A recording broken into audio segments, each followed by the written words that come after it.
Gayatri residency સોસાયટીમાં ગેરકાયદેસર થયેલ બાંધકામ અંગે નાગરિકોની કલેક્ટરને અરજી.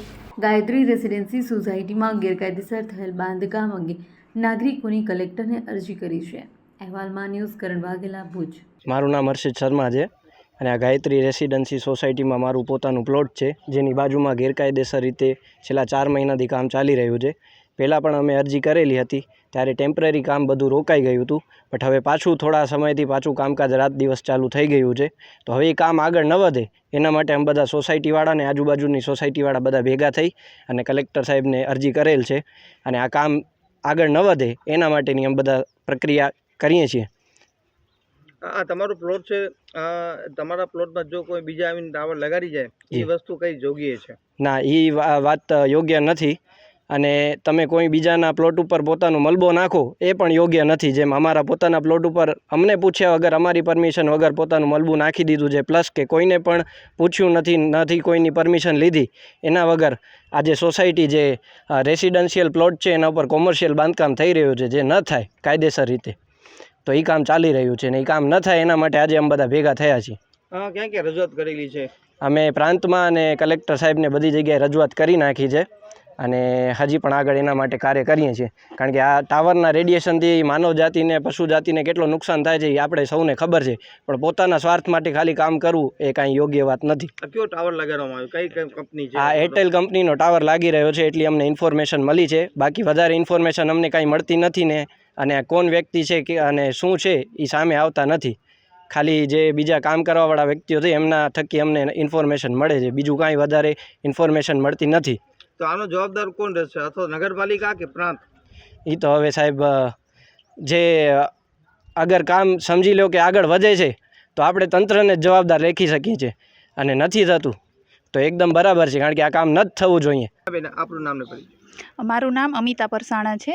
અમે ગાયત્રી રેસિડેન્સી ભુજ મિર્જાપર રોડ પર આવેલી છે, જે ભાજપનું કાર્યાલય છે તેની સામે, ત્યાં રહીએ છીએ. તમે જોઈ શકો છો કે બધા સોસાયટીના રહીશો આસપાસ છે. આજ બાજુમાં સેન્ડલવુડ સોસાયટી છે, તેની બાજુમાં સોસાયટી છે, બધા સોસાયટીના રહીશો અહીંયા ભેગા થયેલા છે. શેના માટે? તો કારણ કે સોસાયટીમાં જે છેલ્લો પ્લોટ છે તે ગેરકાયદેસર રીતે સોસાયટીમાં મોબાઈલના ટાવરનું બાંધકામ કરે છે, જે વડીલોને, નાના બાળકોને એના રેડિયેશન અત્યંત નુકસાન કરે છે. તેના માટે અમે 4 મહિના પહેલાં એ લોકોએ કામ ચાલુ કર્યું હતું, ત્યારે અમે લોકોએ વિરોધ ઉઠાવ્યો હતો. તેમણે ટેમ્પરરી વિરોધ માટે થઈને બંધ કરી દીધું. ત્યાર પછી છેલ્લા 4 દિવસથી કન્ટિન્યુ કામકાજ ચાલે છે. તમે જોઈ શકો છો આટલા તડકામાં કેટલા વડીલો છે, મોટી ઉંમરના, નાના બાળકો બધા ભેગા થઈને અહીંયા સવારથી વિરોધ નોંધાવવા માટે ઊભા રહ્યા છીએ, છતાંય તેમનો કોઈ જ પ્રતિસાદ નથી. તે આવી પણ નથી રહ્યા. એટલે તમે એ પણ જોઈ શકો છો કે કેટલે તે સ્ટ્રોંગ હશે કે તેમને બનાવવું જ છે. પણ અમે લોકો આ મીડિયાના માધ્યમથી એમને કહેવા માંગીએ છીએ કે આ ગેરકાયદેસર જ છે. અમે કોઈ પણ રીતે આ વસ્તુ ચલાવી નહીં લઈએ. બધા ભેગા થઈને વિરોધ કરીને બંધ કરીને જ રહેશું. તો વહેલી તકે બંધ કરી દેવા અમે મીડિયા થ્રુ એમને કહીએ છીએ. હા બેન, અહીંયા કેટલા લોકો રહે છે અને આ સોસાયટીમાં જે ટાવર લગાડે છે તો સોસાયટીવાળો પણ આજે વિરોધ કરે છે, તો મંજૂરી કેને આપવામાં આવી છે? એ અમને પોતાને સોસાયટીવાળાઓને જ ખબર નથી કે એમને કોણે મંજૂરી આપી છે. કારણ કે એ લોકોએ સોસાયટીની તો કોઈ મંજૂરી લીધેલી જ નથી. જ્યારે સોસાયટીમાં જેસીબી આવે છે, ખાડા ખોદવાનું કામ ચાલુ થાય છે, ત્યારે બધાને આસપાસના રહીશોને ખબર પડે છે, એટલે બધા ભેગા થઈને વિરોધ કરીએ છીએ. અમને ખબર પડી અહીંયા જેસીબી આવ્યું છે એટલે બધા ભેગા થઈએ છીએ, ત્યારનું તેમને કહીએ છીએ, પણ કોઈ અહીંયા જવાબ દેવા માટે આવ્યું નથી.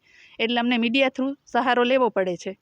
તમે જે રજૂઆતો કરેલી છે અગાઉ કેટલા સમય બાદ હતી અને એના પછી કામ રોકાઈ ગયું અને હવે કેના હેઠળ કામ ચાલે છે, અથવા તો આનો જવાબદાર કોણ છે? અમને કાંઈ આઈડિયા જ નથી. એટલા માટે તો અમે સોસાયટીવાળા ભેગા થઈએ છીએ કે અમને કાંઈ એના માટે ખબર પડે.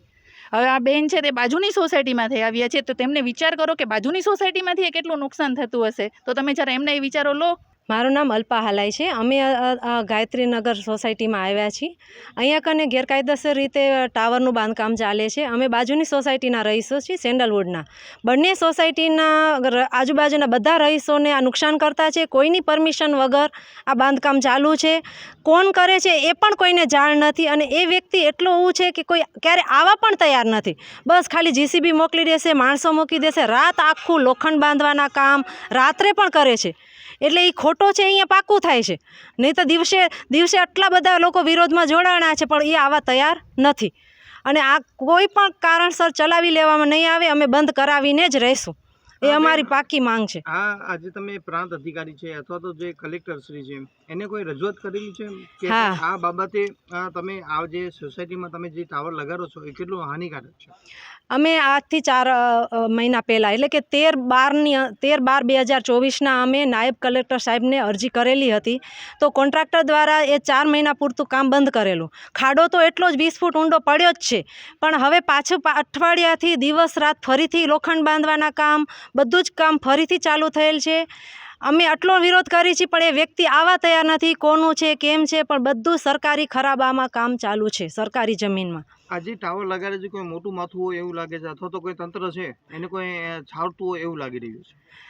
આની અંદર જો કાંઈ પણ હોઈ શકે, કારણ કે જો વ્યક્તિ સાચો હોય ને તો આવીને ઊભો રહે, પણ કોઈને પાછળ સાથ છે ને અહીંયા પાક્કું થાય છે. અહીંયાનો કોઈ નગરસેવકને કોઈ જાણ ખરી? અમે અત્યારે બધી જગ્યાએ અરજી આપેલી છે.